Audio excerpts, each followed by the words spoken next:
Hey folks, welcome back. We're doing another installation video. Hope you can join us here. We're going to be talking today about some different mounts for the Starlink system. Mounts that we're looking into using and making here. So I'm sure a lot of you have a J-arm similar to this on your roof, especially if you're in a rural area. We're going to show you today how to set it up and what to do to keep it stable. And I wouldn't recommend just setting up your Starlink dish off one of these because of leverage without cutting it shorter. And another option is with the tripod style, and that'll keep it stable, but we're going to show you an easier way to do that. We've taken a rough measurement here of our J-arm, so we're going to cut it kind of right along the line here and keep it as short as we can to fit that Starlink dish into it, and then keep the leverage to a minimum when wind picks up. So let's give her a go.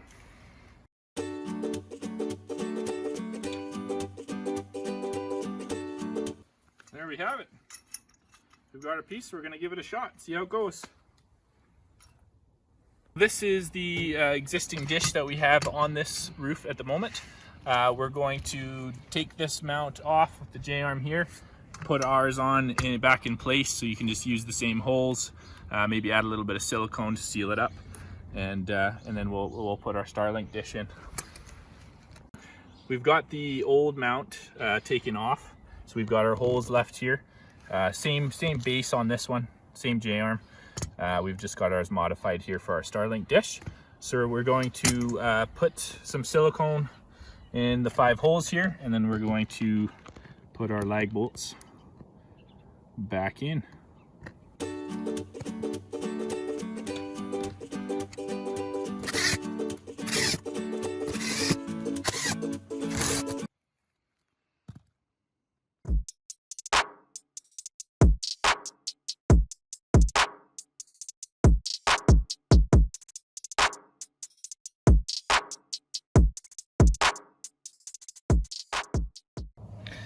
We're going to take out the clip inside of this Starlink arm here. So we just squeeze the 2, and then we just use a screwdriver or something like that to work it down to get it to pop out the bottom there. You can see it on the bottom here if you look. And there we go. So that's all it is. Side note on this, you might want to unplug the dish while you're doing this because it's going to keep trying to find it. It'll probably pinch your fingers, so make sure it's unplugged before you start the process. So we've got a bolt here that we're going to use to stick straight through. So this essentially will go into our J-arm mount, and then go through the J-arm, and then go through the base of this, and then lock in with a nut. What we're going to do now, take some 7/16 wrenches or adjustable wrench, and tighten this into place just so we can drill our pilot hole through.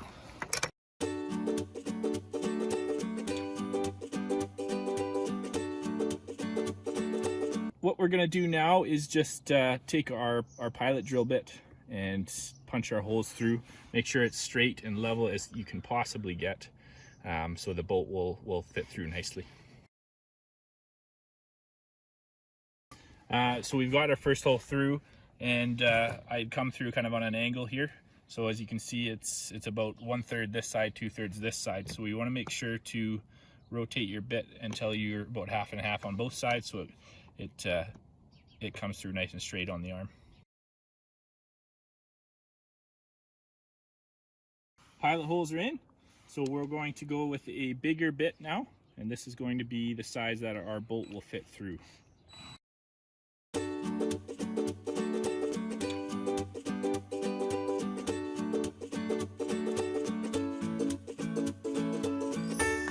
We are through. What we found that with this J-arm, it's just slightly too big on the inside. So what we've done is taken some foam rubber tape and just did one wrap around it, and that's going to help stabilize it. Where we cut, we're also going to add a little bit of paint on top here just for the rust proofing and whatnot. So we're going to throw a little bit on top.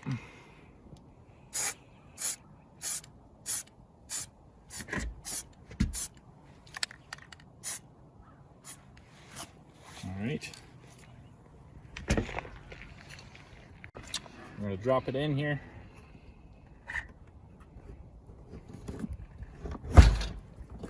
And then we'll fit our bolt through.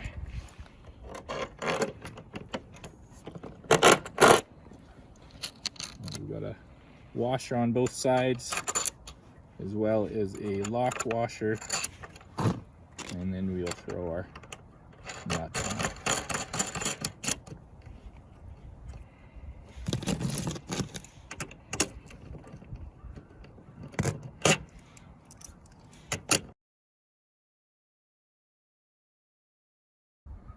Alright, that's going to squeeze in a bit, so you want to get it nice and tight. It's going to squeeze so it's not rocking back and forth. And looks like we've got it pretty stable there. Now, you could go with a bit of a smaller bolt than what we've got here, just so it doesn't stick way out. This is what we had just for the example here.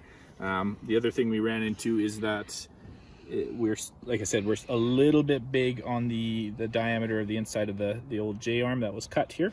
So we did have to give it a good tighten. It's still fairly solid, but it does have a little bit of play forwards and backwards. Side to side, we're good. But what we could do is just a second wrap on that foam rubber tape, and that should take care of it. But either way, it's a fair bit more solid than what was originally set up with the Starlink mount. It is a self-binding dish, so if you do have a little bit of play in it, that's not the end of the world. Even the original mount, we'll put it back in here just to show you with the clips there. Right, it's got a fair bit of play in all directions, really. Even as much or more than the mount we just put together. So a little bit's fine. Self-finding, it's gonna catch that signal really quick and adjust for it. Alright folks, thanks for watching. This has been our video converting an old J-arm into a mount for your Starlink dish. Hope you guys have enjoyed. And if you do have an old one laying around the house or on your roof, something like that, you can do the same thing for yourselves. So just remember to subscribe to our channel on YouTube, or go to Facebook and like our page, or you can visit our website at www.allmediaservices.net. Thanks for watching.